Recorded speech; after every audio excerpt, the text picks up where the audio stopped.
पुरी मार्कंडेश्वर साई पांडजागा पक्षर एकादशतम श्रीक्षेत्र रज महोत्सव निमंते शनिवार दिन बुढ़ीमातोटा कल्याणी मंडप परिसर में एक सांबादिक सम्मेलन अनुष्ठित हो जाइए। सांबादिक सम्मेलन में रज महोत्सव कमिटर सभापति भक्तचरण दास, संपादक विजय कुमार स्वाई, पांडजागार कोषाध्यक्ष दिगंबर पंडा एवं रज महोत्सव कमिटर इभेंट मैनेजर समीर कुमार सामंतराय, समाजसेवी तथा अधिवक्ता चिन्मय दास, विद्याधर बेहेरा, भवेश स्वाई और त्रिलोचन प्रधान प्रमुख उपस्थित रही गणमाध्यम को संबोधित करथिले।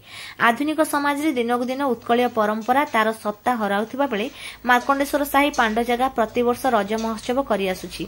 ए उत्सव जून 14 तारिख ठारू जून 16 पर्यंत दीर्घ 3 दिन धरि पालन कराजिबो। ଏହି ଅବସରରେ 40ରୁ ଅଧିକ ଦୋଳି ଲାଗିବାକୁ ଥିବା ବେଳେ ମହିଳା ଓ ଝିଅମାନଙ୍କୁ ନେଇ ପୁଚି, ଝୋଟି, ଦଉଡ଼ି ଡିଆଁ, ପିଠା ଓ ମ୍ୟୁଜିକ୍ ଚେୟାର ଆଦି ପ୍ରତିଯୋଗିତା କରାଯିବ। ରଜ ମହୋତ୍ସବର ପ୍ରଥମ ସନ୍ଧ୍ୟାରେ ସ୍ଥାନୀୟ କଳାକାରଙ୍କୁ ନେଇ ସାଂସ୍କୃତିକ କାର୍ଯ୍ୟକ୍ରମ ପରିବେଷଣ କରାଯିବ। ଦ୍ୱିତୀୟ ସନ୍ଧ୍ୟାରେ ଓଡ଼ିଶାର ଖ୍ୟାତନାମା କଣ୍ଠଶିଳ୍ପୀ ଅସୀମା ପଣ୍ଡା ଓ ତାଙ୍କ ଟିମ୍ ଆଧୁନିକ ସଙ୍ଗୀତ ପରିବେଷଣ କରିବେ। ତୃତୀୟ ସନ୍ଧ୍ୟାରେ ଓଡ଼ିଶାର ଲୋକପ୍ରିୟ ହାସ୍ୟ ଅଭିନେତା ପପୁ ପମ୍ପମ୍ ନିଜର କମେଡି ମାଧ୍ୟମରେ ଦର୍ଶକଙ୍କୁ ବିମୋହିତ କରିବେ। ସେହି ସନ୍ଧ୍ୟାରେ ବିଭିନ୍ନ ପ୍ରତିଯୋଗିତାର କୃତି ପ୍ରତିଯୋଗୀଙ୍କୁ ପୁରସ୍କୃତ କରାଯିବା सह रज क्वीन घोषणा कराजिबो।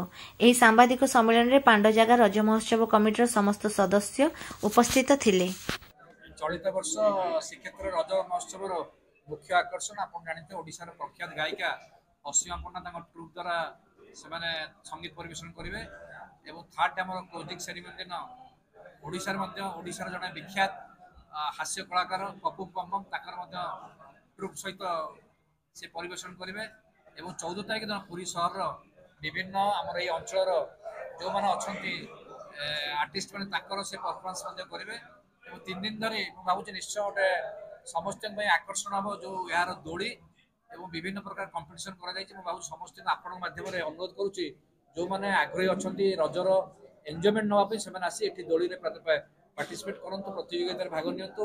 झोटी आम पिठा कंपटीशन एवं पुची, म्यूजिक चेयर एवं जो भाई रखा डांस कंपटीशन तादे समस्त भाग ने भावुँ निश्चय समस्त रजर आनंद नहीं पारे।